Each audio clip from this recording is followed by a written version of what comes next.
buy me a go-kart. It was like, what, 10 Well, grand what in are kids fees? paying for go-karts these days? Me. I've heard it's like 150 grand. How much does a team cost these days? Well, 150 grand.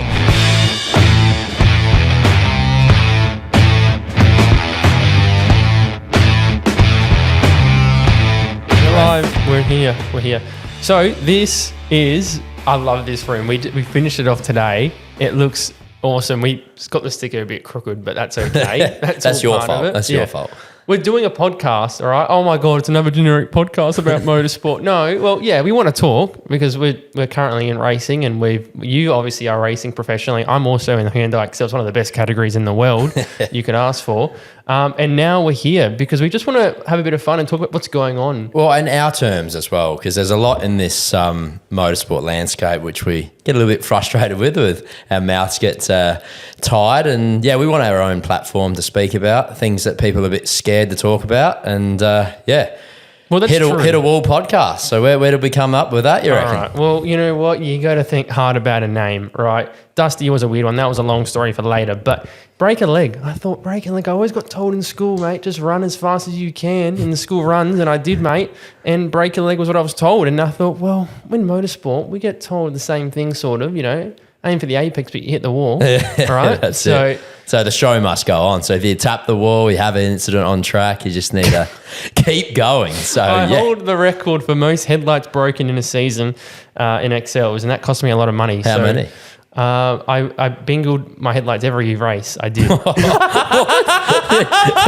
Wow. It was $200 a pair, which is cheap. But, Is that why you got Peter Page on board now to pay for the front lights? Supply the goods, and then Mish is the guy that's slapping them in. And you buy the brand new ones because all the plastics are so brittle on those old production cars. But it doesn't matter, mate. You're going to destroy them. For me to win, I have to. You know, for me to be a winner, I need the best engine because I don't have much talent, you know? So I need those extra 2 kilowatts. So you're a KRE engine in there, have you? I just got a new XL engine. It cost me 10 grand. New bottom end, top end. And who knows what it's going to do, but it's going to help me succeed to hopefully P5 at least. Mate. Nice. Yeah. So, all right. So Hit a Wall podcast, Sharky, Dusty. Yep. And you've got a new name. We do. New character. So we're going to start rolling that out very soon. Because the Super Ute series, you've got nicknames, right? Yep. So you've got a Marshall Mars, the Cub. Raul Harris is, what's he? I think he's the kid. The kid. Yeah, we got all different. He's a bit old now. The territory for obviously Rossi Johnson, Northern Territory. So, it's a good initiative that they've brought back into the V8 Super Utes. They used to have that in the Brute Ute days, and yeah, they've brought that back now, and gets the fans a bit more, follow different characters and things like that, and different nicknames. So yeah, it's good. So why Sharky? Episode 41 on this podcast. We're going to release on why that name come Too many teeth, mate. Too many teeth. But that's fine. Now that's really cool. So obviously, look, we've just had the first round of the Super Ute series that's come on board at Sydney. The motorsport season's just started. It's funny, we were just at New Year's Eve and now here we are. It flies by, doesn't it? Formula One next week. So yeah. Formula One is this week. And it's something, I don't know, you're not going, I'm not going, obviously. I might fly. I might drive the RV over there for a weekend. Maybe Mitch was saying we might cruise over there. Maybe you can come with us. No, thanks. No, there's enough motorsport we do. But here's the thing, right? And I always thought, look, we go to so many events and it's cool to spectate here and there, but Melbourne's one of those places where since F1's just spiked up, it's just, I don't want to be a spectator at a crowded event. It's just too much. It's a hard one. And the type of crowd now, and this is a point that we were going to sort of bring up, we can touch on it now. It's the demographic they're trying to push aren't the true blue motorsport fans. And sometimes, the old Formula One fans, old V8 supercar fans, they sort of, the race series and the TV are trying to push for that new demographic at the expense of the true blue, racing diehard motorsport fans, and they're getting frustrated with some of what's going on. So hopefully they get that balance right. Maybe the new cars that come in a year or so bring that racing. You could look at IndyCar and how much better the actual on-track racing is. Hopefully Formula One can get that back because they've obviously got the Drive to Survive and they've got all the following worldwide, but they really need that on-track racing. So. You can't really replicate, you can copy Drive to Survive and people have, but you have to have something unique, which is hard. And the best thing is, for marketing purposes and for bringing more money into a sport, they've done a good job, Formula One. But look, yes, as a diehard fan, okay, it's annoying. You get all these new fans, and there's a young demographic of girls now that is now the big core of it. But the money it's bringing in for the sport is exactly what the new owners need. Because Bernie Ecclestone never did that stuff back in the day. No, he was scared to even put sort of streaming and doing that social media side of things, and it's a big thing these days. And it's a tricky one because like you don't want to throw away the core motorsport fans, the diehards, just to bring in a different demographic. So it's a balancing act. I think supercars are doing it well, and obviously we're trying to do it quite good. There's V8 Super Utes as well. So look, we'll see where it goes. But have you seen the new Drive to Survive, the new season, or you haven't seen it yet? I haven't watched it. I don't really go into Netflix. I don't pay for it because I've got to pay for my Excel racing, which is but look, we've seen enough seasons. It's working, it's successful, and that's great. And now it's cool because we're seeing this in smaller categories like the Super Ute series, where we now have a YouTube series as such that's now coming along. Philippa's putting that together this season, so we're looking to sort of do something similar to that. Try and bring those characters and different driver and team flavours and bring that to the fans, because there's exciting stuff going on all up and down the paddock for sure. But are there fans? Because people are there for the supercars race. Do you think that more people are watching the Super Ute series or support categories now? Do you reckon there's still... Oh, look, we do have fans. That's 100%. People do go and watch the different support series is there. So they're not just there for supercars. Obviously, they are they are there mainly for that. But there's stuff all everywhere really to put on action for the crowds. So we do put on good racing out there, and since they put the V8s in those utes, it is great racing. So and this goes for the 86 series as well, Aussie racing cars. I don't know if it's the sprint format that makes something so much more exciting, because a lot more happens in a short burst of time. Well, I think it's more so the like with some of the higher up categories, the money gets twisted. So if you've got more money, you've got more better engineers, you've got more money for testing, all that sort of stuff, which it makes the field spread a little bit more. So I don't know if it's that, but yeah, the sprint format does sort of help a bit, but I don't know. What about you? What do you reckon? I'm just thinking about Jaden Wanzak. He always puts on a good show. So I don't know what it is, but there's so much chaos in Super Utes, and there's got those characters now where you know what's going to happen. And I mean, sorry, I look at Jaden, I just love, he's so aggressive. You've got those drivers who just put it out there. Sometimes it works, sometimes it doesn't. And they're big, they're massissive cars. They are, and they're we got you in the car the other week. We're going to show you that footage soon. And like a lot of the drivers that come into this series, they've won different national championships throughout Aussie cars or 86s or Sprint Challenge, Porsche. It's the people Challenge. that haven't made it, Well, really, yeah. Well, there's people coming through, like Jaden's, trying to make a career out of his motorsport. You've got Cody Brzezinski. He's a front runner in the Aussie racing cars, and he wants to go Super 2. And, there is the drivers like Borg, who's, he's in his 30s now. He wants to do some other racing overseas and things like that. And he's won the 86 championship. You got Jimmy Vernon. He's top runner in the TCR platform. So there is drivers. David Cedars, he's raced the Crick, he's another one. Exactly. So it's definitely got quality there. They're hard cars to drive, and they're on the big stage. So that's why we're doing it. We love it. Obviously, I'm a bit biased, but going back to your point with the 86s, what do you make of? You've obviously driven a fair bit of them. Well, I've now driven a Super Ute, thanks to you, Adrian, which was, I did a couple laps, and I mean, such a hard car to drive. And now the 86 series, I did do a scholarship round, but obviously I work in these series, so I make what time I can for it.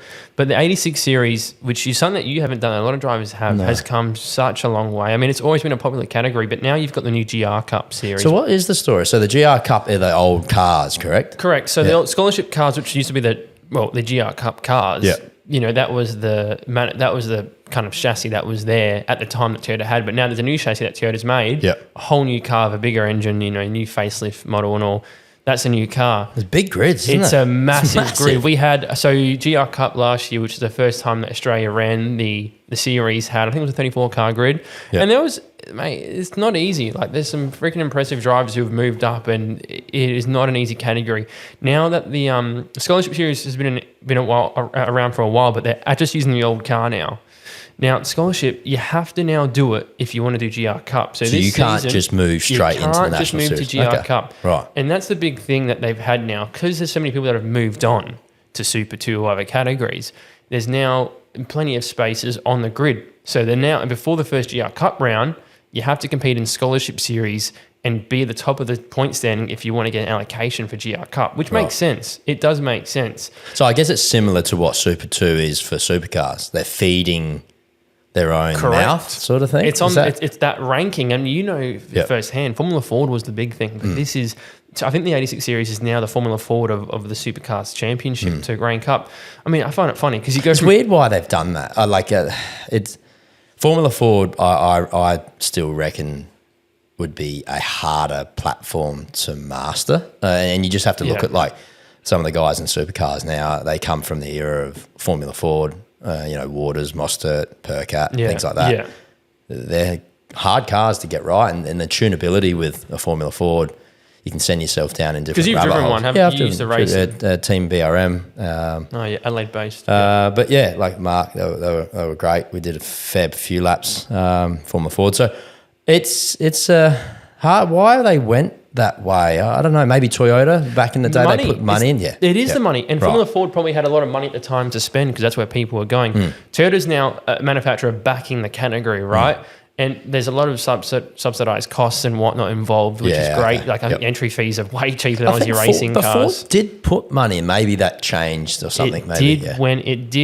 When Formula Ford had a period where I think it died out, and Toyota kind of took over in 2016 with that spot. Formula Ford was still getting support races, but 86s had way more. And you just had more drivers coming through the ranks of 86s. Well, it does make sense. If you're going to go down the platform of a sedan-based or a tin top, I guess. But they're so different to drive than like a supercar.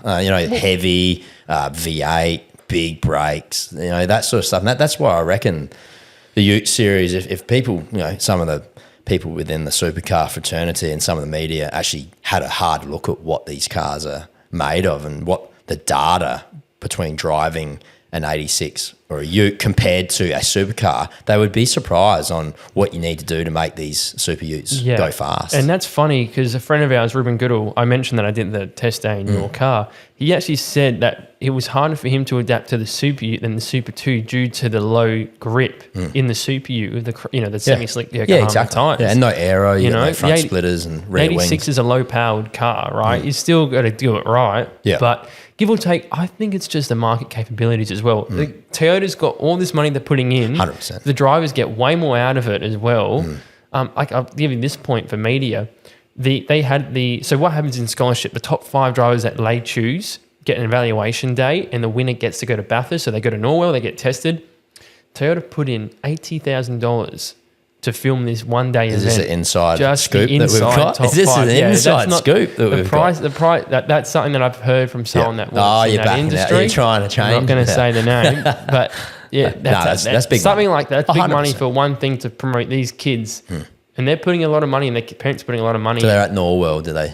Yeah. So that leads on to Paul Morris. Paul Morris had a run at Sydney, so in the Utes. He did, and I've got to know Paul pretty well now, and he's very scary at first. He reminds me of Gil Slade, another mate I know. Right. But you got to get to know him pretty well. He's now jumped into the Super Ute series, and you were surprised. A lot of people were surprised that he made a comeback because it's a full season. I wasn't really surprised. Like, he's been racing speedway. I don't really know him from a bar of soap, but seems like a nice guy. He's a hard bare knuckle brawler, so I wouldn't mess with him.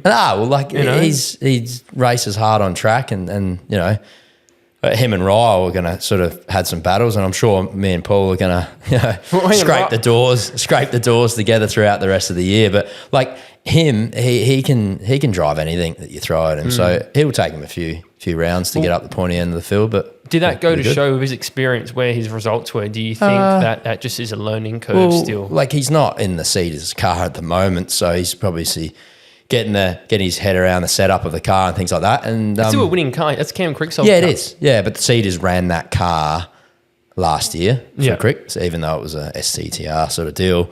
So it was still a Cedars car. So, look, Paul's going to get up the front. He'll figure it out, and he'll be battling with us, I'm sure, soon. So, it's good to have another, like a figurehead of motorsport in the category. What I love what he does is that on the back of his tray, he's got a big tyre sponsor list, and he's got Jack Doohan's his first round sponsor. Okay. Second, I can't remember who his second round. Oh, that's right. Shane Van Gisbergen is sponsoring his tyres for round 2. Right. And there's this blank list of 3, 4, 5 for the rounds that you can sponsor his Maybe tyres. Mr. Dusty can go on the third Go round. on the massive list. He's got 2 pretty big names in motorsport sponsoring his tyres. I thought that was marketing genius, what he was doing now. I really liked what he did And that's there. the beauty with the utes. You've got a lot of room on the ute to It's a fucking put logos big and car. things like that. So it's, it is good that in that manner. So, It's a girthy car. Like it's girthy, isn't it? it's good. But, It is. And what about you? Like you, obviously, I know you're a privateer and you put a lot of work in, and you probably also considered just backing out, but you pushed yourself. And Yeah, you this year was tricky. Yeah. Yeah. What happened? You just had Look, time of like it. obviously, first round was pretty early in the year, so talking to companies and stuff, through that Christmas period is a bit tricky. So yeah, we're working on something now for the rest of the year. We've trying to lock something down to get that rolling because it's not a cheap sport. So, but with our results, we ended up 4th over the weekend. So we're close to knocking on the door for that round podium or a race win. So.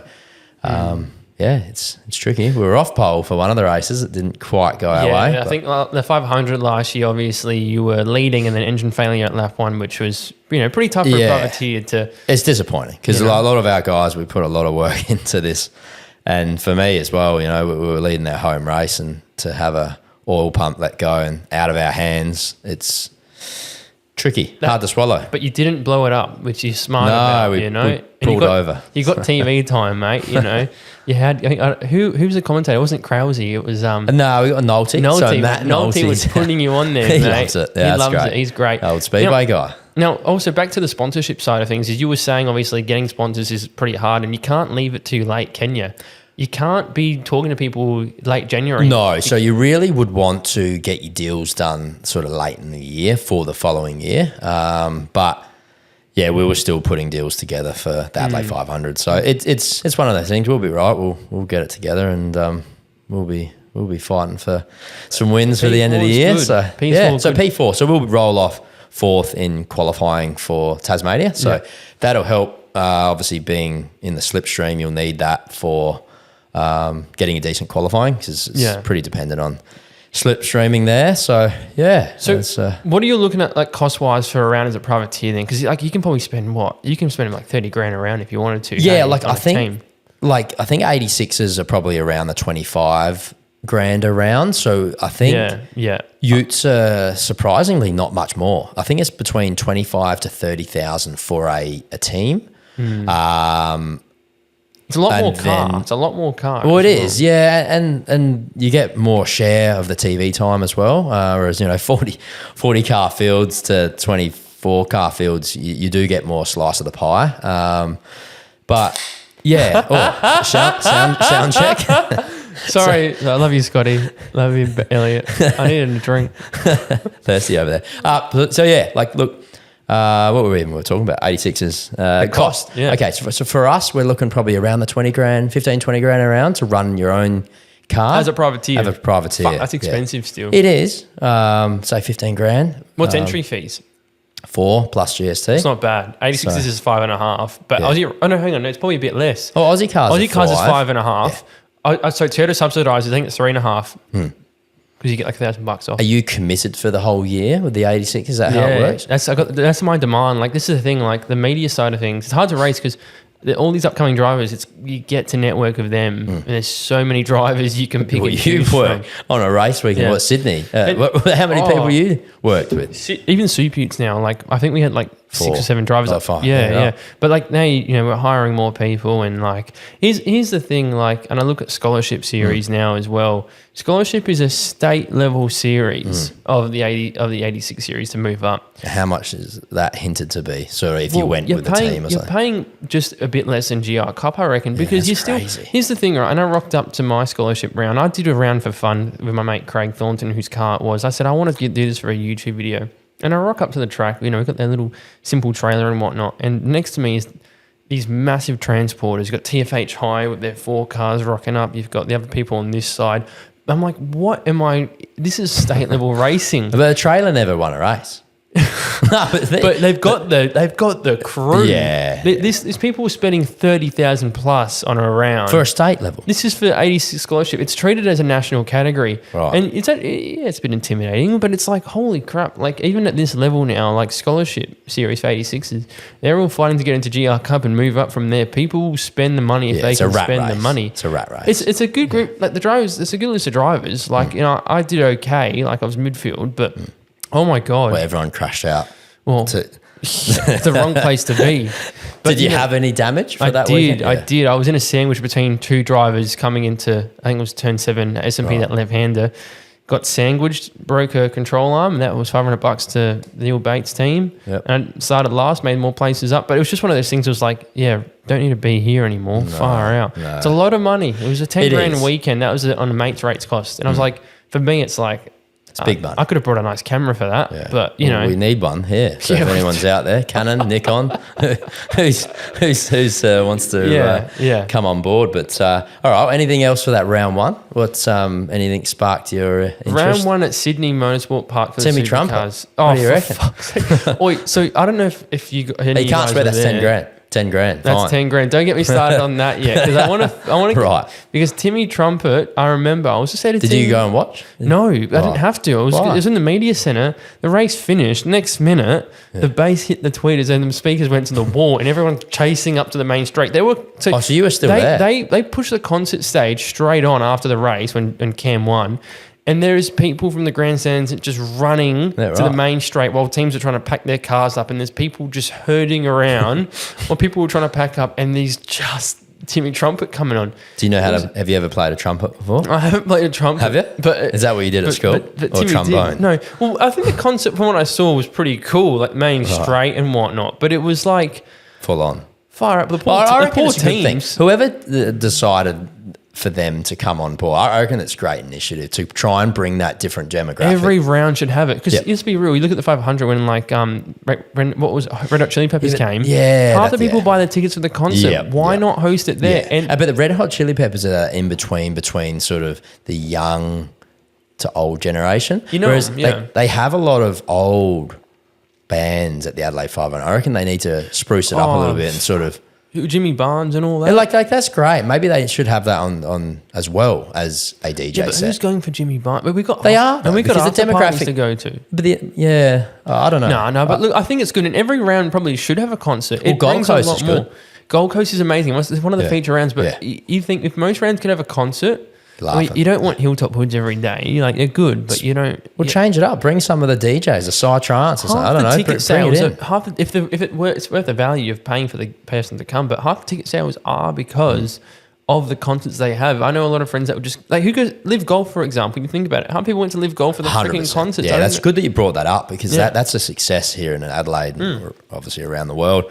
And yeah, they bring in good acts and keep that vibe up. They need that festival atmosphere. And I think that's what Adelaide 500 has done quite well over the last number of years. They've brought in different disciplines, the Supercross, the Speedway, the concerts and all that sort of stuff. And you're walking around, and I know it's good weather and things like that, but there's something to see for kids, for middle-aged males, for girls, for transgenders, you everyone, know, you know? anything. You know, It's everyone's, politically correct. But so that's a good one. What else happened? The Utes. Super Ute series. Well, I mean, from a round perspective, entertaining. I think they got a big fan base. But the one thing I would say from my side of media, and this isn't a Super Ute problem, but we wanted to discuss this, was showing off coverage at the event. Now, I know this is a thing. So Supercars went to a Foxtel deal a couple of years ago, which basically gave them the rights that you can't film any on-track footage. Now, for F1, you can't film on-track footage, but for something like Indy, for 24-hour races at Daytona and all, you can film. Anyway, here in Australia, when it comes to the main feature categories, you cannot film any on-track footage, and it makes it hard to build a story. If you drivers paying you to make a story about their weekend and show off what they're doing to help with their sponsors and all, you can't do much apart from filming the paddock. There's so many restrictions. It's frustrating. And for you can imagine as a driver how difficult it is when you can't show the on-track action when you're doing a recap interview about your weekend. It just looks boring, right? Well, you can only do so many, going to the pits or going to putting your helmet on and stuff like that. becomes the same week to week. And I know you guys are hamstrung as a media people trying to give that to the driver or the team, and the drivers are struggling here to bring the money into the table. So it's sort of you're caught in this. It's limbo the worst phase. fucking deal they've ever It's a designed. joke. It's an absolute joke, and it's disgusting that whoever has sold the soul to either the networks or whoever it's done, it's frustrating. It's not. It could have been okay if you're a accredited media person. You can film 20 seconds of on-track footage for this day. We're not doing live stream coverage. We look nothing like live stream coverage, right? We are promoting the sport. Yeah. We're giving drivers a network to support them and to help the get action. the money to go racing. Exactly right. But they don't care about any young up and coming or team that wants to legitimately make it, and that's what's annoying. It's a cheesecake without the cheese, basically, right? You've got the foundation. Here I am in the paddock, but wait, once you get out into that track, the core of the event, you can't film it, right? And I feel like so many people in this industry now have become so intertwined. They're like, this is it, that's fine, let it go. But it pisses me off. One example I'll give, and it can cost me my job, this stuff. Yeah. But for example, I was filming Cam Crick, and his family really wanted a moment of him on the red carpet for the introduction, because he's doing a wildcard event, very special moment to film. Now, you're not allowed to film anything when it comes to on-track action. If you read the rules, it's just I read the it's rules, endless. right. It's endless. You can get caught up in anything. I filmed a private clip. Right. It went out for whatever reason. I got dobbed in, and I got in trouble. And I'm like, I just think the logic of it is it's a 3-second clip, and I'm getting You're bored over the calls, and that pisses me off. I'm just like, fix the TV deal. Well, there's a new deal coming. Support the support categories. Yeah, so exactly. Like if they didn't have any of the other categories and national high level categories, it wouldn't be. We're promoting the sport. Yeah. You look at in America with their endurance races, the amount of amazing. What's a rising tide get. Lifts all boats. Yeah. If we've got a healthy 5 categories in this country, the whole sport will be bigger. And that's what they don't grasp. If the Utes are as big as, up there, if the Porsches are up there, Super 2s and 86s, and they're all funded properly with proper legitimate corporate team backings, it would be better. But how are you going to do that without getting proper media? Because they're cut by the ball strings. Foxtel's got them on the hook, or whatever TV deal they've got. They don't want to compromise because they don't want to lose out, right? But it's one of those little things in the grand scheme of things where it's like, this could benefit motorsport so much in Australia for these upcoming drivers to film them properly on track, right? If you want to take some TV footage, you got to pay X amount of dollars and stuff. And it's like, well, look at what the NASCAR. Did you watch NASCAR a couple of weeks ago with Cletus McFarlane? Oh yeah, he drove. Cletus drove, and they put a live stream up. I think he raced in the ARCA or the Truck Series, right? Yeah. And he had a live onboard camera in his car live streaming the 3-hour race, right? And that got hundreds of thousands of views live on YouTube because people, and then that brought more people to the ARCA series, brought more people to NASCAR, brought more people. So a rising tide lifts all boats, and they need to start looking at supporting properly the drivers that are trying to legitimately make 100%. it. And what a genius scheme that was for them. And ARCA series, but half people don't even know that's like Super 2 equivalent. Well, no, that's not. Like ARCA's probably like the Utes of NASCAR. Yeah. So you've got obviously the Cup Series, which is the main game supercars. Yeah. You've got Super 2, which is the Xfinity Series, so level 2 NASCAR. You've got the Truck Series, which I guess could either be in Australia, it could be either Porsche or the Utes. And then you've got ARCA, which probably 86 is something like that. Yeah, 100%. That's sort of the platform. Or ARCA could be Utes, and then Trucks could be the Trans Am. It's all different but similar. So what's this new TV deal they're going to do then? You seem to know more than me. Well, yeah, I was talking to Craig Dontis about this. And what's his role? Well, he's obviously part of the marketing of supercars, and yeah, look, like obviously it's coming up for renewal. So yeah, there's something in the pipeline with KO and Foxtel. So I believe it's going to be a very similar deal. Yeah. But I think some of the rights may be sort of a bit more relaxed. So I'm not sure. You're helping the sport out. you're not taking away from the live stream coverage. Give media people some sort of videography on track. Photography, yeah, it's great. We get that. I might as well get my camera and just hold the bloody shutter button down and just make a video out of that. In a 60 you can't get me gift for that. Yeah. And look, I've look. There's more to talk on this. I don't want to lose. No, I don't want to lose my job over this. This is what I do. I don't want to lose living. my life either. No, but this would change the sport up in Australia forever. I'd rather go to a scholarship round and film those drivers, which I can. Yeah. And deal with the bullshit rules in place for filming. It's difficult, you know.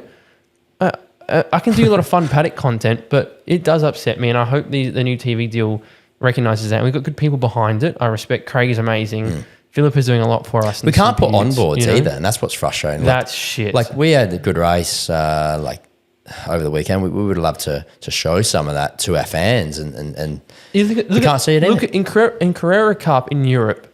There's so many POV videos getting hundreds of thousands of views. We can't. Carrera Cup drivers, you can't film yourself on track here. You'll get in huge trouble for that. You'll get kicked out of the category if you repeat that offence. It's insane. Yeah, so how does that help for sponsors? It doesn't. No, and we need the money to go racing. 100%. You know, so stop it. And you heard it here right now. Pull your finger out. It helps the drivers Supercars or Foxtel, KO, Motorsport Australia. Figure it out because you're losing proper talent in motorsport because they can't find the funding, because they can't put media out. It helps the drivers out. It helps the media people out. And you heard it first from me. Let people film on track, even if it's 10 or 20 seconds. Velo. No more Velo Adelaide 500. So what do you think? Seems like there's been some tax issues. You've got some scoop though. You used to work for the newly... I think Drake's would be disappointed that 7 News aired a story that there might be a potential there. Now, we all know, you might know JP Drake. He's a fantastic bloke. He loves his cars. He loves his racing. He's a world champion, apparently. Well, he actually is. At what? At winning prototype series. Okay. He's a good driver. But they made a story that apparently Drake's is interested in coming in the runnings of sponsoring the Adelaide 500. Well, isn't that like a Peter Adderton style, sort of guerrilla marketing style, sort of, even if you didn't sponsor it, he's getting media coverage. So Drake's is going to be talked about for the next 6 months about being the naming rights. Even though he might not be the naming rights, he's still getting the publicity. They say that any publicity is good, but I sort of disagree because I feel like the people will then look at that and be like, I've seen the comments, people are like, oh, look at them, this is why their grocery prices are so high, is because they spend it all on car racing and JP's got all these luxuries. No, I think it's a bit of bad publicity. I think Drake's had a good relationship with those news outlets, and it's disappointing that they put assumptions out before anything's confirmed. I hope Drake sponsors the event. I think that's the best thing for them. I don't know if it's true. I don't feel how would they even... Surely they can't just start a rumour like that up just...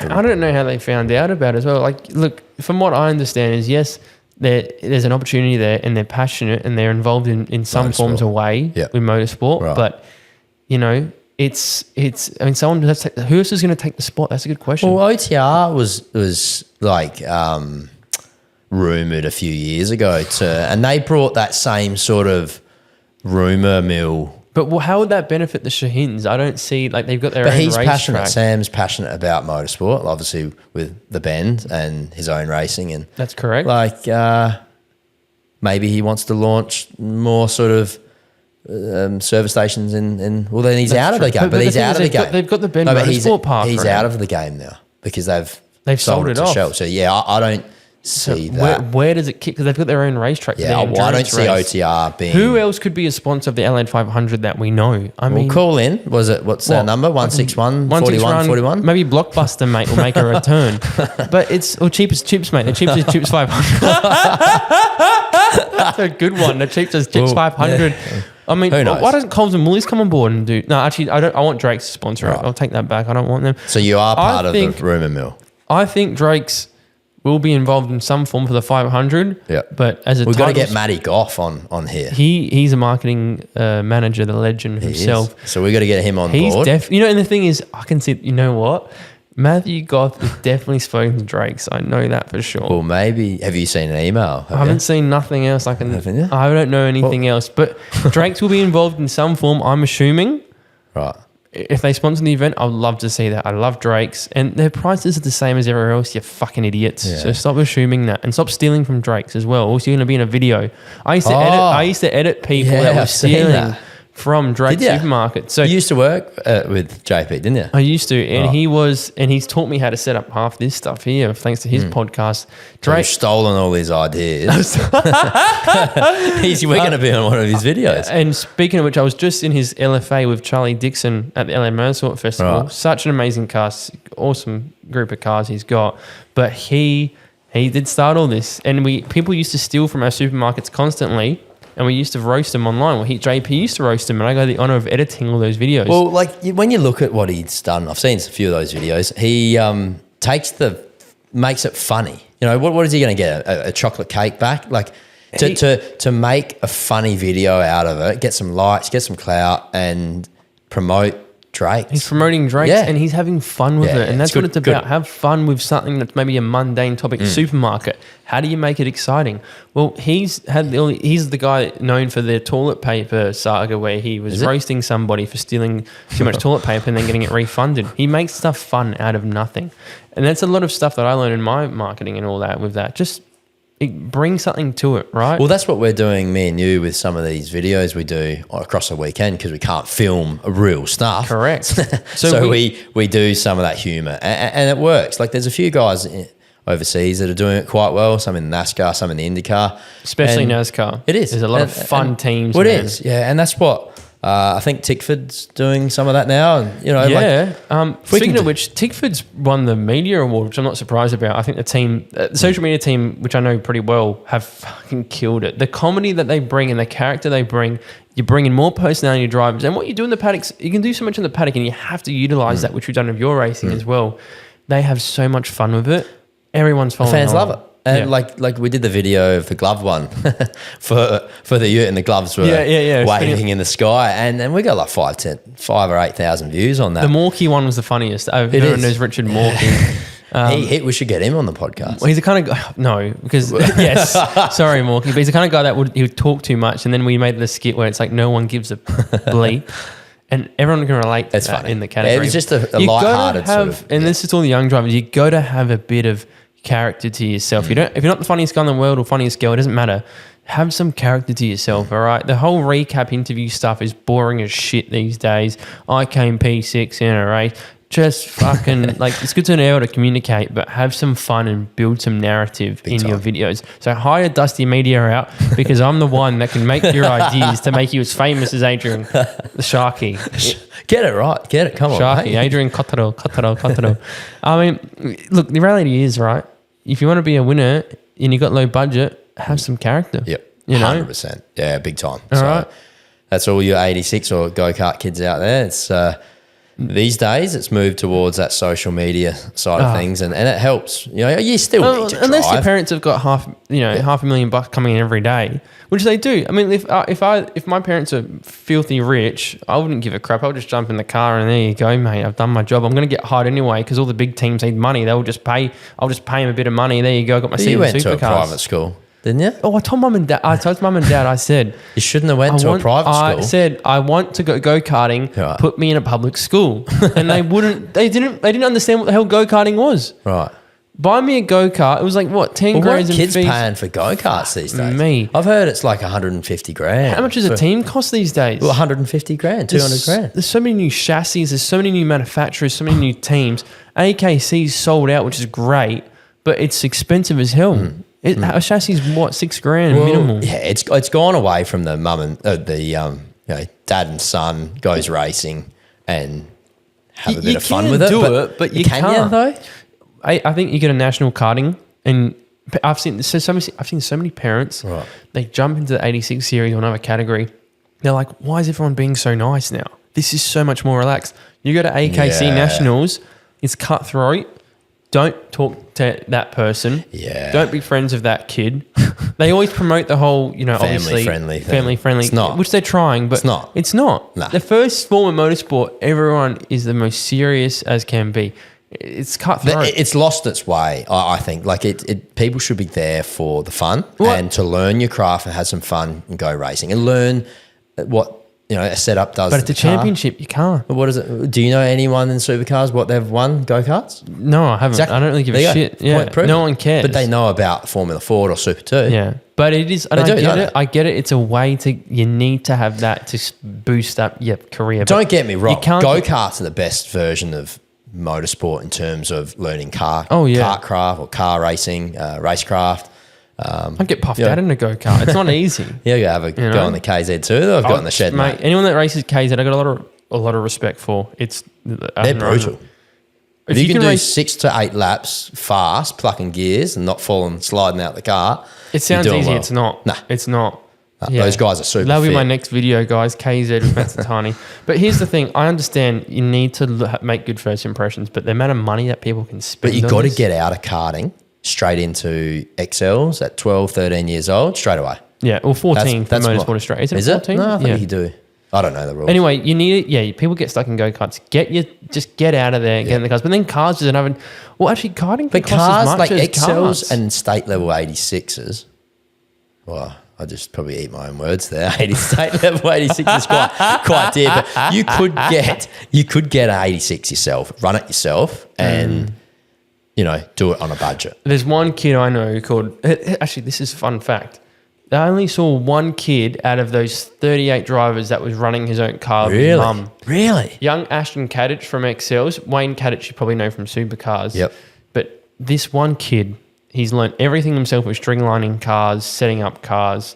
He is a mate of mine, and I just think he's the only kid I saw that was working on his own car because it's budget. But that kid, how much is he learning? How much 100%. is he? Yeah. He's not looking at data. He's fixing his car, getting it ready. He's got all that knowledge that other kids have to worry about, and I just respect that so much that there's still those young guns that are there that are trying to make it. But they will go further when you look at it. But will they? Well, if they can keep the budget down, they might be able to do a couple of seasons more than someone that's blown their budget on a ride. But they've got their parents funding it, so it's not a problem at all. All I'm saying is, right, I understand how the game works, and that's how it is. It is sad. It's been like that forever, really. That's true. And I think karting's always been how it is. I just haven't seen it back in the 90s. I mean, wasn't it a case, wasn't it like Mick Doohan or something, like changed the rules of karting with the engines and stuff? I wasn't around in karting back then, but I reckon the engines changed or something. So became more expensive or something, and then he knew a supplier. But I think they had to move towards that eventually. I think anyway. it did, didn't it? Yeah. It was everything has to evolve. Formula Ford had to evolve at some point, which it really has it really. And Formula Ford's cars are the exact same in the last 10 years. I think that's what Formula 4 was born out of. But Formula 4 doesn't really make a difference. No, sorry, that's the wrong word. It doesn't suit a V8 supercar style. Wings and slicks. Paddle shifts. Formula 4's gone to shit though. Well, it went, hasn't it come back or no? It's come back, but where do they race? You tell me. Right. They had a championship last year, but they were giving discounts to gentleman drivers. Yeah. JP Drake got a discount to go race Formula 4 with a bunch of his mates because they can't find the young drivers. It's a cool concept. I think it's fantastic. It's a European style Formula. FAA certified championship, but I'm surprised that nobody wants to do it. Nobody wants to do Formula 4. Why would you? Like seriously, why not just go to Europe or go to Asia and race in the same championship against 20 people? Because the whole concept is that if you race it here, then you save money to go to Formula 3 when you go to Europe. But you don't save money. You do. You don't. You're going to cost more going to Europe to do Formula 4, isn't it? Yes and no. It's so complicated. Not in Asia. You could do a F4 championship. I don't speak Japanese. Yeah, well, I can't speak Japanese. Learn Chinese, Japanese. Push the button. Look at these. It's just steering wheel. No, but I thought Formula Ford make a good innovation, but unfortunately, it's going to die out as fast. Formula Ford or Formula 4? Yeah. Formula 4. What's the same with TCR? It's not working. It's not working. In all seriousness, the professionalism it had 5 years ago, great. And it had the cars to it. It did. And it was relevant, market relevant, as the fans love to say for some reason. People were somewhat market relevant with the cars. Oh, I drive that Renault or whatever. They had some good teams, good drivers in there. A vast array of cars that were current to the era of production cars. Fans don't like it. Why though? It's like the diesel. I don't the think it's the diesels. fans. It's shit. The diesel utes. Who wants to race they were shit, a diesel ute? Yeah. Who wants to race a front-wheel drive car? If you're not learning. Is that the if you're reason not why learning. TCR is struggling? They just can't get drivers. I think the fans Because they no, have but a listen, core stop. base. Like, right. So no, they don't have a fan base. I don't believe so. They Do they? Look, I Where? guess ARG does push a bit when they were trying to get people I don't to the think grid. they've got a fan base. I think people like the cars, but they don't. They just supercars just has that stigma for all those years where you just go. But that's the you- culture. It's Yeah. the culture. Rear-wheel drive, V8, heavy car. I think no, it's the drivers. Look at Formula It's One. not. The drivers yeah, are the people that are the pinnacle of why people come in to watch the sport. Well, yeah, TCR 's just got- it's both. It's both the drivers and the cars. But to be honest, I think it's more so the cars. Because You're like, saying front wheel drive shit. yes, I used to race a front wheel drive car in Speedway. Well, I but still do. But it's going back to what you're saying. Like V8 supercars or supercars is the main motorsport in Australia. It has been for numbers of years. So it doesn't really matter what they tweak, what they change, as long as they keep that V8 heavy rear-wheel drive car as their main championship. People love it.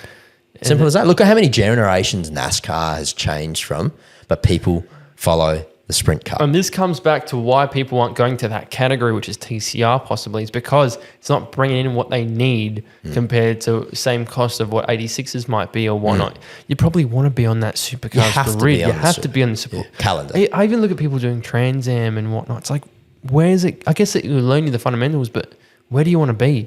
Well, why are you you need doing to it? be in the eyeballs. You need to be on the Bathurst 1000. You need to be on the You need that big Sydney TV Super time. Night. You need to be on those big, supercar events. They Yeah. bring in the marketing. They bring in the TV. They bring in everything. So that's what we are. I love Trans Am. Trans Am, It's they're cool. great cars. But yeah, unfortunately, they don't have their full championship with the supercars. So that's why we move towards the V8 Super But Utes. why has and Trans Am got demand? Is that because of the variation of the rear-wheel drive V8 engine? why is that? What? Sorry, Why demand. has Trans Am got demand? Well, I don't think they're as dear to run as a TCR. Really? Yeah, More again, I engine- haven't done both, but from my research, I reckon it's TCR dearer to run. That sucks. So it's sad. so it's and I'd much rather drive a flame-throwing car that sounds tough, that looks tougher.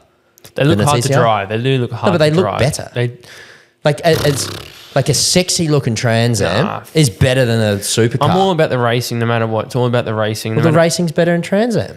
well, that's not a statement, is it? That's an opinion. Is it?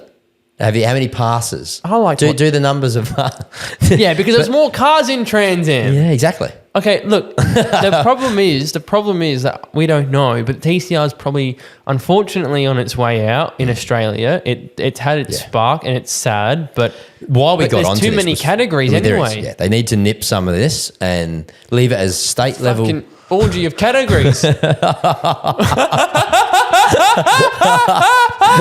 You got to cut it out and keep some core categories. And like, But it's business, Cottrell. Yes. Everyone thinks they got the next big thing. Oh, the Hyundai Getz Cup is going to be amazing for grassroots category owners. Mate, it's fucking too much going on. but if they're getting big numbers, like we've got big numbers, 24, 25 cars, XLs have got big numbers, 86s have got big numbers. So if it's healthy, leave it. It's when it becomes unhealthy, like TCR, where you've got 8, 9 cars, or even TCM, and I'll throw them under the bus. Like they have struggled in the last number of Why years would- to create numbers Unless on the you're grid. an old boomer, why do you want to race TCM? I mean, it's cool, but like, I don't watch TCM. They've got no numbers. No, I don't. I'm not a big fan. Maybe because my era, I can't relate to those cars anymore. Like for an older dog, they might go, "Oh, I remember that Mustang," or "Remember that." It's just old-" hobby racing. Well, it is, and There's no BOP, it's just, maybe there is, but no, I think there is. There is. I'd rather see TCM just do its thing and people go find racing in their old cars and put another category on the grid. Like TCR is going to go on the supercars grid. Let's see how that goes. We've done that, haven't we? No. It's They first, did. this year. So it got cancelled in New Zealand, but they're coming. Their first round's going to be in Perth. I swear they were at the Bathurst last years ago. No, maybe they were, but not recently. Can't remember. Either way, let's see how TCR goes on the Supercars grid. Where is that at the Bend? Barbagallo's their first race, and then the Bend. The Bend. I think. Yeah. Right. So they meant to go to New Zealand, but they got cancelled due to costs. That's embarrassing. Look, we're going on the boat. I shouldn't even say this because my sister's a category manager, but I feel for her because she has a really hard job on her hands, and I respect what she's trying to do with the category, and she does a lot for it. Well, we'll bring her with open hands to the V8 Super Ute, so when she wants to move across. We'll see what happens. But anyway. I love the Utes. I love the racing. They're a hard car to drive, and I understand that now. We've had stigma, and it's just because of the diesels. What happened to Raul Harris that last race? He didn't so race. No, it was the first race. He got done for a black flag. His window net was down. So someone came on the radio to me, one of my guys, and they said, "Don't worry about Raul. He's got a black flag. He's got his window net down." I said, "No worries." He was 2 cars ahead of me, and he made a move. See, roll it back here. It was a sun-setting race, so there was glare all over the windscreen. It started to rain, so the visibility was horrific. You've not only got the sun in your eyes, we've got perspex windows, so you've got scratches, rubber marks, horrible, and then it's raining. So you put that together, and it was hard to see. And I reckon there's a bit of smoke on one of the cars was smoking as well. Anyway, he had his window net down and he didn't pull in. So I don't know why, whether he didn't have radio communication and things like that.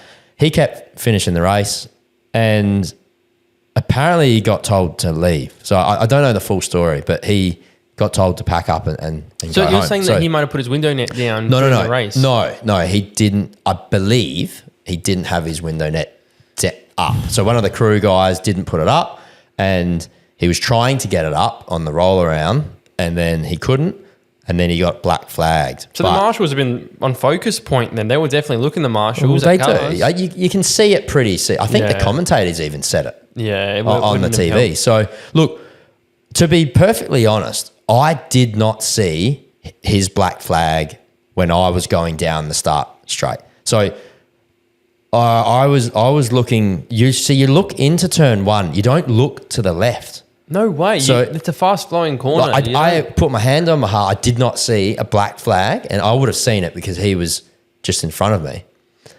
So if I didn't see it, he might not have seen it. And if he didn't have a radio, he would have just finished the race. Why wouldn't you have not finished the race? So no, that's true. I don't know. You just go for it and you hope for the best. Unfortunately, he got told off pretty harshly. It is a like, safety violation, but throwing someone out of an event is pretty tough. full on. I think that was pretty tough to see him packing up, and it's pretty unfortunate. Well, we need him in the category. He's the villain, and we need him. We need true. him. Like Raul, you need someone like for those that don't know in the Super category, Raul is like there's a Joker, the Joker of the Batman, you know? Like, you're the Batman, he's the Joker. Well, in some way, you know, but Raul's, you know, he's there to race. He's a great hardcore, racer. he's an ex-champion, he's 5-time He got kicked out, and it just goes to show you how harsh the rules are. You make a mistake and you've done it before, they're gonna kick you out, and that's pretty sad, you know? And especially if you couldn't see the black flag. Like if he did not see it, that's a hard one.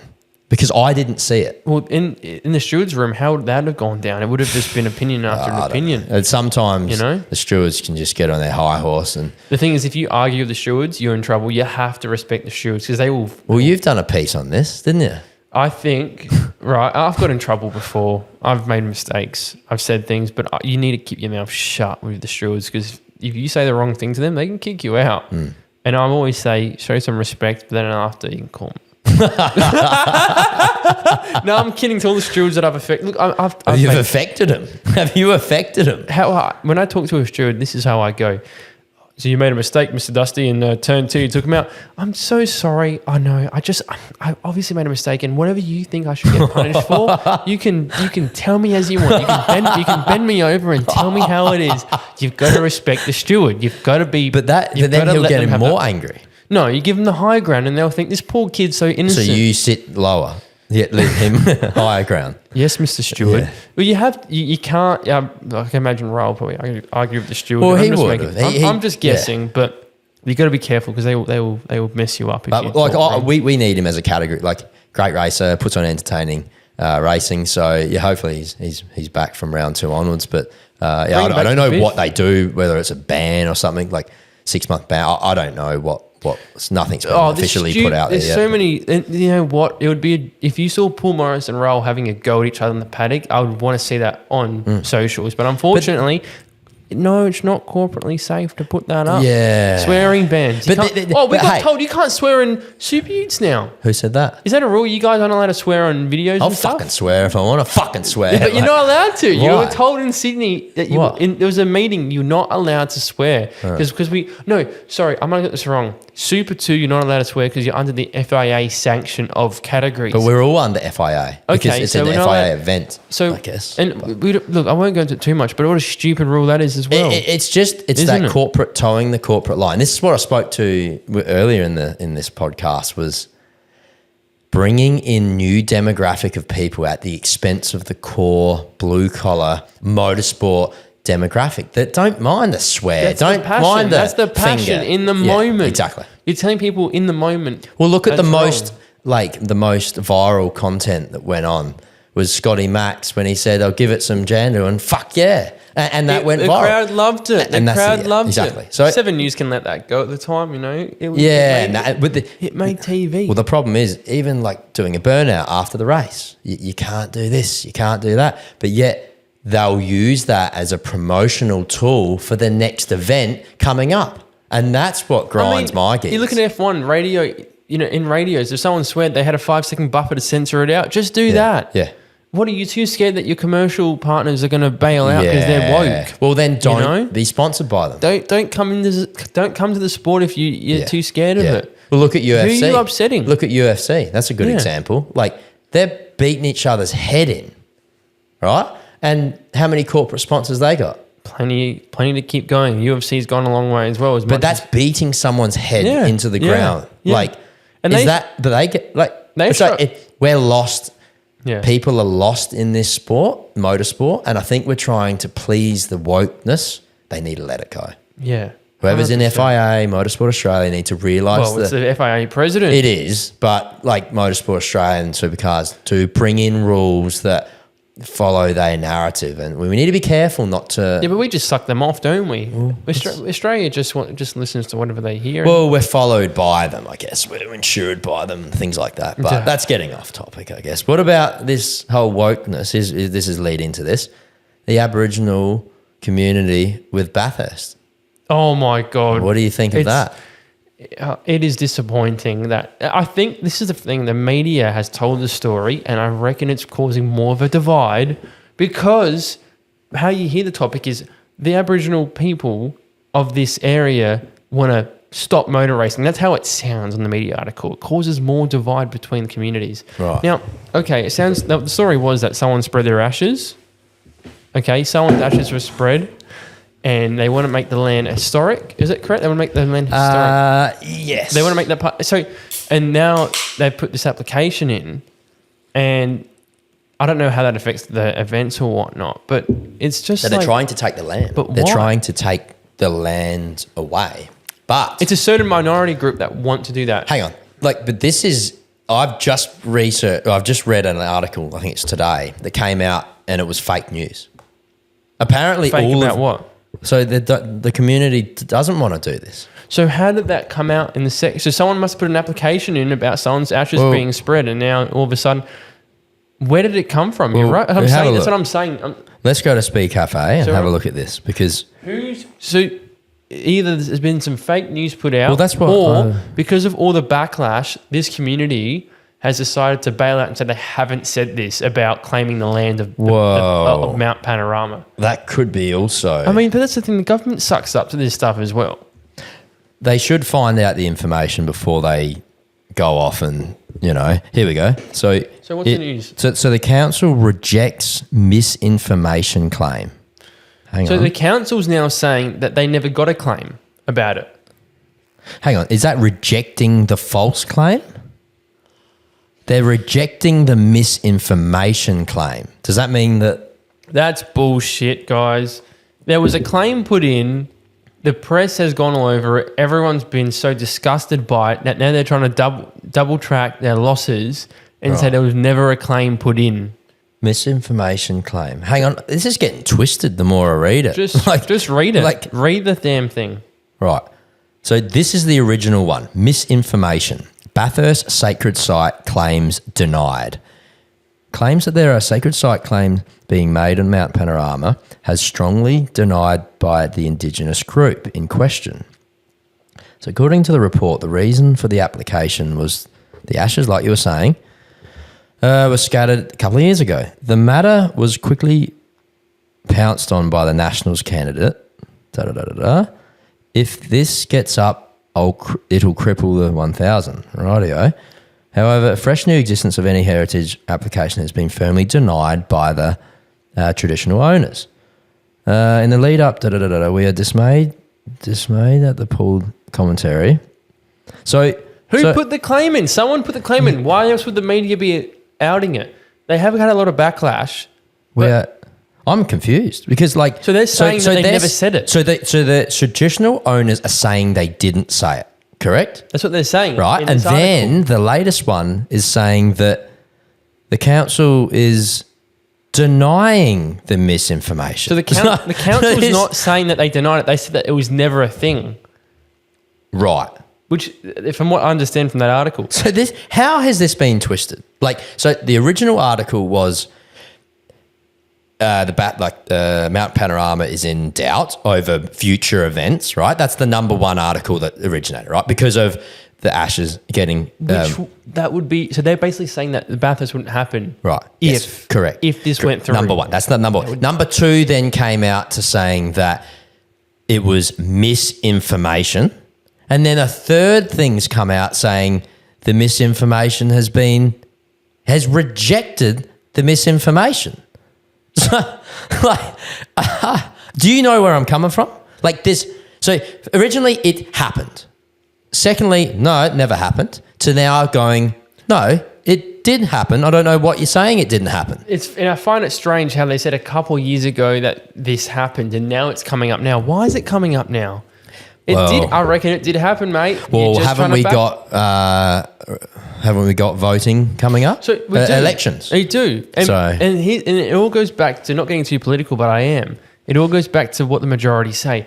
Of course, why the hell would they stop the Bathurst events for this circumstance? We respect the owners of the land, but but at the 1,000 we have our culture stuff. We have that 100%. culture stuff for them. It's just you can't. I don't know. And it is annoying because the whole article was basically saying that this group wanted to claim the land on whatever it was because they spread ashes a couple of years ago. That is ridiculous. But why would he spread the ashes there? Is it on the track as such? Yeah. Because did he like the event? What exactly? I don't know. Right. I haven't read it. Exactly right. If he liked the event, why would he not want the event to continue? I just find it funny that because of all the backlash that has been said about it, it's now, we never said it anymore. Because what are you going to do? Yeah, I hear what you're saying. It's the most iconic track in Australia. Right. You think you're going to go up against hundreds of thousands of fans and a big corporate entity? Riot. It'd be an absolute riot. And then, of course, supercars want to make sure they don't get themselves in turmoil. Well, I don't think they've said anything. So that's why they haven't said anything. But the reality is, mate, it's the Bathurst 1000. It's Mount Panorama, the most iconic track in Australia. What are you going to do? It's one of the biggest motorsport festivals, sporting festivals in the country. Really? It is. 100%. It's crazy. It's crazy that it's even got to this. It's I don't know. It's a mess now. It's an absolute mess. Because people don't even know, we're up to date with Speed Cafe and different articles around socials and things like that, and we don't even really grasp the full concept of it. But this has all been said now, and look how much of a mess it's made. There's no conclusion to it. It's just a bunch of articles that come out saying that ashes were spread and that this is going to be historic land, or claims have been made, and now it's just made a whole new divide. What a shame that this even came out. So Lownsy staying with GM.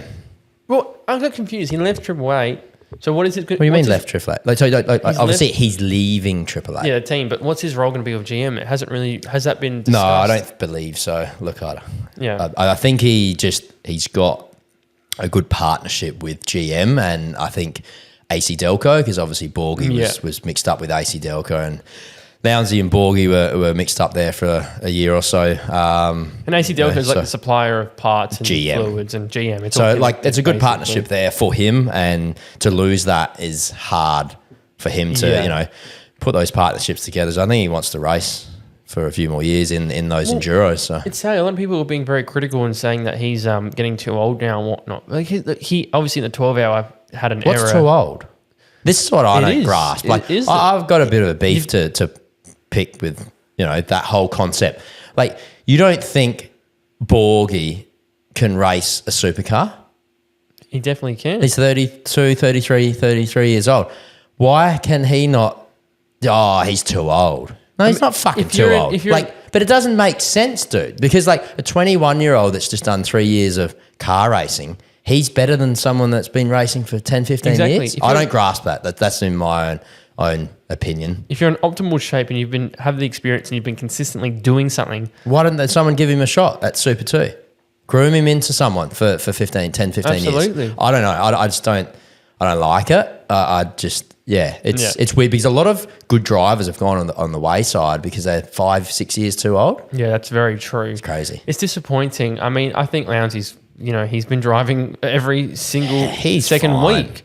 He was just driving a Pagani around Yeah, at exactly. AMF. Well, there you go. The guy So- knows how to drive. He's been consistently doing it. It's not like he's had a 5-year break, but a lot of people are very critical of that. And There's a lot of comments on there Yeah. that you don't listen to the keyboard warriors, and I reckon that's a segment we should pull up the flog comment section of the week. which we That'd be a definitely good one. we definitely will be because and there's inbreds for supercar threads have That's a lot a good of one. good Yeah, we content might to sort of look at. bring some of that up and talk about some of that. They will bring up one at the moment would probably be I got a client of mine she's now doing GT4 and some of the comments about her and some of the horrible weird things that they were saying, it's just like you're lucky you don't see her dad because he would smash your face in for half the creepiness. Well, it is creepy, isn't it? To a young girl, it's and there's also the hate stuff. There's the hate. Well, Australia, I think, has got it worse Is it than like a lot of other countries with the whole tall poppy syndrome It's sort not. of thing. It's not passion. It's just. But they're just idiots. Yeah. They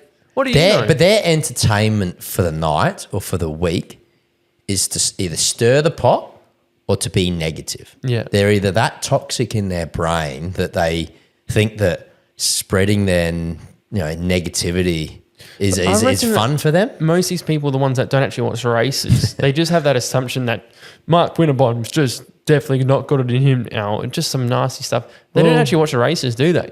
Probably not. Probably not. Well, they're not a fan. They're an idiot. They're a hater, more so. How are you a Yeah. fan if that's how you treat the sport? exactly. So we should do that as a segment, I reckon, to try and highlight some of these. If we can stop some of them from doing it, that'd be a positive. Yeah, I 100%. So noise agree. track limits, you were saying. What were you on about with that? Yeah, it seems like, and this is a big problem in America. I think Laguna Seca is one of the most common ones.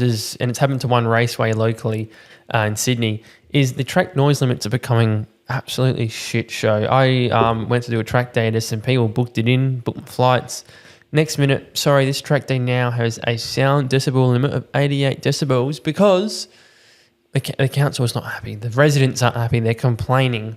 Well, hang on. Why did you get a house near a fucking racetrack? And also, the problem is these racetracks are getting built, and then there's so much expansion of new housing and communities built to a racetrack. The people buy the properties are like, what's this noise? Well, guess what? You got a house next to a racetrack, dude. It's stupid. And it fucks the tracks up because then they agree No, with the you're council. 100% right. Like, we've had that drama when I used to do some speedway. Like, speedways got shut down everywhere. Like, near where we are here, we got Speedway City. That's been shut down. We got Parramatta was shut down and moved. Archerfield Speedway in the Brisbane, that's been shut down. These people were lucky to have a racetrack. Yeah, and next to like them. Speedway City used to always have problems with a curfew, always been, wrapping it up at a certain hour. And it's crazy because, like you said, like a lot of these tracks have been built before these houses are around. So it's just the Karen movement. It's sad, but what do you do? Perth's going through this with this new street circuit. Have you heard about? I have heard about it. It's an exciting new prospect, and they've got they got 1 or 2 permanent racetracks. But No, but you've heard major. about what they're trying to do. So the Perth government Apparently, so do you know Kwinana? No. So Kwinana is a motorplex with the dragway and the speedway, right? And it's near the port. It's probably like half an hour away from the Perth city, right? And from what I gather, one of the Perth ministers came out a couple of weeks ago and said, I could be paraphrasing here, said that they want to build a motorsport facility in Perth city.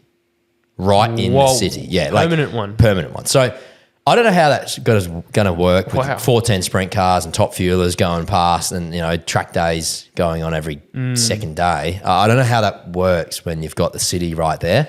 So I think this is me just thinking out and seeing how these things go down, how governments can twist things. I reckon they're wanting the port area for the Kwinana. So apparently the Kwinana Motorplex is in a hotly zoned area where they need to expand the port for the state. Yeah. So they will dangle this, guys, we'll build your speedway in the city if we take your land, like they did with the light train yard area in Parramatta, which now they've moved it to Eastern Creek, the speedway. So I reckon they're trying to move them out of that area so they can grab that land for the port, but don't actually build the speedway, just do a street circuit and maybe like a pop-up speedway, dragway once a year. So someone's going to get screwed here. Someone's going to be left without a chair when the music stops. And speedway, unfortunately, gets screwed a lot. It does. Because...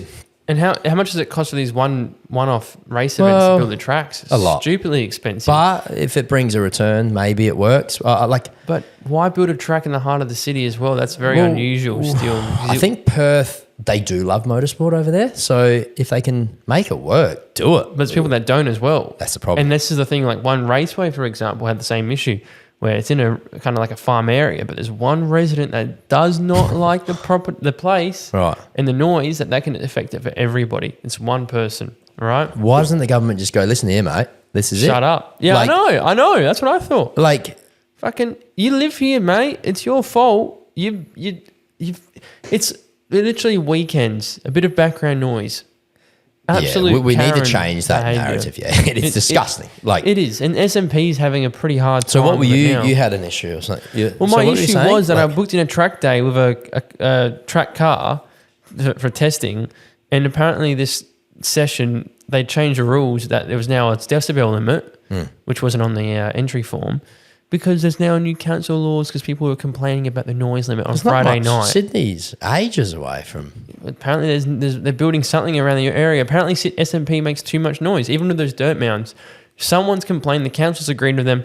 S&P, this is your decibel limit for this day now. Yeah, right. And it just makes it a pain in the ass to go to a track day at night now, doesn't it? Well, that's the beauty with Shell V-Power Motorsport Park. It's in the middle of nowhere. It is. You can drive Formula Ones around it. You can do anything you want. We're very lucky, and that should never change. No, We're very lucky that until Karen builds a house 5 meters away from the track. I think our government's pretty good. Like Peter Malinauskas obviously has a strong passion for what motorsport has to offer. Well, it's not even just motorsport. He's a great advocate for getting the state sort of up and running again. Like, look at the festival sort of things that he's put on with Live Golf, Adelaide 500, they gather around with AFL. So massive. It's huge, and we all really need to, think about what we do moving forward, because that's the sort of leaders we need to bring money into this state. Yeah, so. 100%. We're very lucky, and I think we've got it so good in Adelaide with what we've got. We had a situation where the 500 million got cancelled for a year, got revived, and look at how the popularity it's brought. It should have never gone in the first place. It shouldn't. I understand, like COVID was a weird point of time, but I think it was pre-COVID, wasn't it? It was. I think it was pre-COVID. I think numbers went down a slight bit, and I get the cost involved, but an event like that is a game changer to the state, and it's an iconic event as well, right? You get more than your diehard fans. You bring more to the table. It's a shame that it went that situation, but we're very lucky what we've got at the moment. In South Australia has it good. Adelaide Motorsport Festival, Adelaide Rallies, your general events, and we've got the tracks. We've got Bend for the supercars. The Bend is a fucking awesome track. If no one's been there, as a racer, you have to get down there. They've got rally circuit, dragway, Go-karts. If you come from Victoria, it's not that hard of a drive. You know, it's not as close as Adelaide. It's an hour and a half out of Adelaide towards your direction. So we're very lucky, and we do a couple laps there now. Yeah, it's good. I've been working up there for a number of years now, doing the Experience V8 hot lap driving. So yeah, if you're in the market for a Valentine's present come or to a Dusty birthday, for your experience program, which most people do. It is good. So we love it. It's a great facility, and look forward to racing there soon. Question for you, Mr. Dusty. Where do sharks go on holidays? To the beach? No, I don't quite. know. What is it? Finland. You're a bastard, mate. You're funny. a bastard. Any jokes on your end at the moment? Or what are you thinking? I got one joke for you. Go on. So you wrecked a car up at the Bend. What happened there? Well, it was oil and smoke all over the show. I didn't wreck a car. Oh, smart ass. So the last accident I had was on the experience day. I'm now a driver coach, fortunately, somehow. And there was a lot of smoke on track. I came in the pits with my person that was driving. And Adrian's like, be careful, there's oil on track. I'm like, it's probably your fault, mate. Next minute, everyone looks at my car. It's pouring out. Yeah. The diff plug was out of the car. It was your fault. And I have a common issue because my sump plug in the XL came out one day and it spilled oil on the track. The diff plug came out. You're a culprit. And people were waiting for their rides, 45-minute delay or something. But I wasn't the one that put the bloody thing in. No, it wasn't you. We can't blame all that. You don't want to break a car on those corporate days because they'll pin you for it. You're going to be very careful. But that is the joke of the day. Mr. Dusty causing slippery surfaces. That's my duty. I make everything a sloppy sandwich, mate. Sloppy sandwich? Yeah, 100%. Well, double waved yellows. What's your call on that one? We'll end it here. So, do you remember Max Verstappen and was it Norris? Yes. Norris got done for it and Max didn't. Because you can't overtake under double. And this goes but it's not even the overtaking. Some of these drivers aren't slowing at all. No. And they're looking on the data and realising that they're not even doing anything. There's not a certain speed limit in place when it comes to double yellow flags. All yellow flags, do that matter? You got to slow down. But to what degree do you have to slow down, right? So what's the point? So obviously it's a warning. It's an extra precaution because something seriously bad's up ahead. But where do you draw the line? But that's the thing. If I lift off 50% for 10 seconds, then old mate only lifts off 5 for 5 seconds. He gains. Yeah. So what do you do? How do you police it? Well, you put an actual speed limit in place, and that's what the supercars have done. Which they have. Which is what? What's the speed limit? But that's different. Nah, hang on. That's different. That's when there's a safety car. Yeah, that's virtual safety car. I'm talking about yellows. Yeah, I would say because the go karts, hire karts do it with. Yeah, they throttle you. Everyone gets... Yeah, I know. With all the technology we've got, why not have a speed limit for double yellows 40 Ks and yellows 80 Ks? Make a speed limit with a limit you've got until you have to be on that limit. Well, then you need lines on the track for segments. You will need lines. You'll have an engineer to report that back. You will have something on your Motec system. Because it's bloody dangerous. If someone's getting out the car or if officials on the track and you're pushing... and you lock up a wheel or you bloody spin out and you land into someone, that's... Serious. It's unfortunate. We've had this happen before in F1 history with Jules Bianchi in 2014 at the Japan Grand Prix. There has to be a speed limit in place at a certain degree of severity. Double yellow flag means there's something seriously wrong up ahead, right? If you want to track like Nürburgring, you're not going to see shit for the next corner. It's blind. Well, how do they manage it? Have you looked into that or not? I haven't. People just crash into each other, it looks like. So it's serious. But you do shine on the wave. Where's the safety going? How safe do we make it until we're just rolling around and... You look at Targa Taz being cancelled. Well, you think, yes, there's been a lot of injuries and deaths, unfortunately, but those people did sign waivers to say it's risky. We all signed the waiver to say it's risky. If we get hurt, that is on us. So how safe can you make it? Exactly, that's my point. What do you do? Where do you draw the line? We've got Hans device, helmets, carbon this, carbon that, good roll cages, let us drive. I think that's where it needs to go back to. You look at motocross, How dangerous is that? A lot more dangerous than car racing. Absolutely. Like, way more dangerous than car racing. Like, there's no logic there. There's there has to be a firm speed limit put in place for something like that. I mean, look, there's other ways that come to your advantage. If it's safety car, you don't see the boards out and you overtake someone, you're in trouble. Well, that happened with Jaden, with me. It does. On the last round, he passed me coming into turn 6, and I was blowing up on the radio. My poor guys probably had their ears were blown out. But saying he's passed me under yellows, and then a safety car came in. He didn't give the spot back, so I don't know how that works. So you played the trick game. You tricked him and you didn't let him. I backed off and broke some. You can play those sorts of games, but like if I was Jaden, I would have probably gave that spot back. So then you had something to fight with. But maybe he didn't see the boards. So no. It was only yellows. Oh, shit. And then it went safety car sort of 2 laps later. Yeah. So it was only a sector yellow, and he passed me into the yellow sector. I've been tricked before at events where, like, I've accidentally overtaken a car before the green flag comes out, and I'm like, shit. On the restart? Try to back out. On a restart. Yeah, and they don't let me back out, so then I get penalised. But you're not even allowed to overlap at all. No. But safety car restarts can be a mess. You've seen how it is. One car goes up in front, doesn't maintain their speed, and the next minute everyone's hitting each other in the front end to the rear end. Well, that's on the leader. If they don't maintain speed, then they should get penalised. Well, they do. Technically, you have to maintain a certain speed. Yeah. Not go any slower. You can either maintain or go faster until the control line. Where is that educated though? I swear when you sign up for your Motorsport Australia license, you don't really get educated. It's just kind of common knowledge you learn on the way. Hey. Well, I guess different series, different championships run under different sets of rules. So you have to look at your own regs to look at that. Yeah, that's true. And different tracks probably have slightly different control points and where they go. It's in your regs. Yeah. And I mean, like in something like Excels and you got 40 car grid going for a green, if amateur drivers, it's going to go wrong at some point. I've seen it go wrong. But like this is one thing, like you have these drivers meetings and you will do this and you must do this or we will do you. And like, we understand the rules, especially at the level that we're at. Like, we get the rules. We've been racing for years and years. We read the regs, and if you don't read the regs, then you're going to get fined or disqualified. 100%. So just let it play out. That's where I sort of you should know the rules. You should be reading the sub-regs. Don't baby me. Don't baby me in every briefing.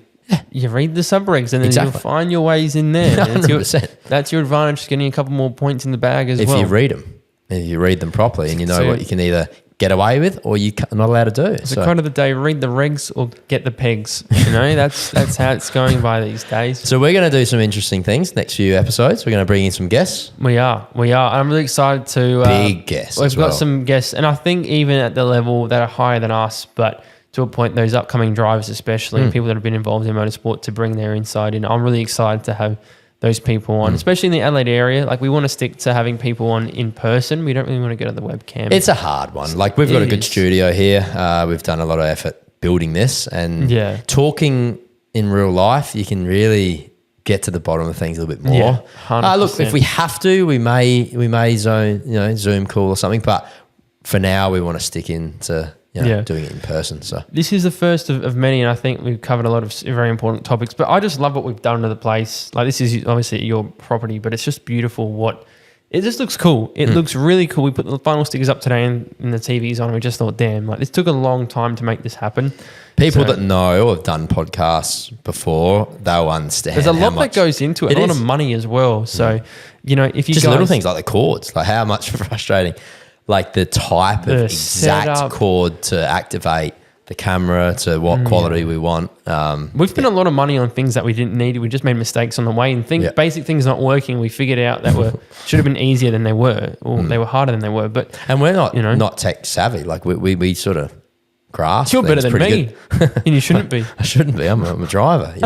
You're a wanker. Yeah. No. So I think down to the point, really. Let us know, you guys and girls, what topics you want to see brought up, and what you thought, obviously, of our first episode, because we want to continue this and bring on some special people. We've got 2 more guests we can have on at the same time. So thank you, really, for listening. Good fun. All right. See you in episode 2. All right. Don't forget to hit a war. but don't actually hit it. Welcome to our podcast with Sharky and Dusty. Thanks, Over guys. and out.